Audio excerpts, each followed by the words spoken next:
সে রাজনৈতিক দল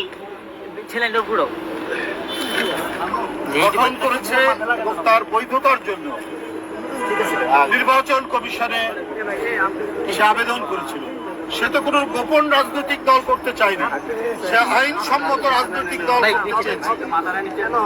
যদি তার উদ্দেশ্য খারাপ থাকতো তাহলে গোপন রাজনৈতিক দল করে রাষ্ট্রবিরোধী অনেক কার্যকলাপ করত, কিন্তু রাষ্ট্রবিরোধী কার্যকলাপ তো করেইনি, বরং রাষ্ট্রের স্বার্থে, দেশের স্বার্থে, স্বাধীনতার স্বার্থে, গণতন্ত্রের স্বার্থে এই নেতা সে কথা বলেছে। আমি দেখেছি সে গলার মধ্যে মোবাইল ঝুলিয়ে আগ্রাসনের বিরুদ্ধে কথা বলেছে, স্বাধীনতার সপক্ষে কথা বলেছে।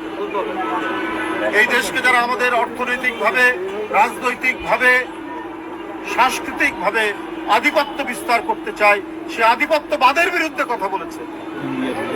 আজকে তার নিবন্ধন দেওয়া হচ্ছে না, তাহলে আপনারা কাদের নিবন্ধন দেবেন?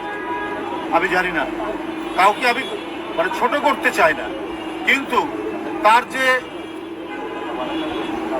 চিন্তা এবং রাজনৈতিক তার যে সংগ্রাম এবং কর্মসূচি, সেই অনুযায়ী সে যে রাজনৈতিক দল গঠন করেছে সেই রাজনৈতিক দলের নিবন্ধন অবশ্যই সেই প্রাপ্য।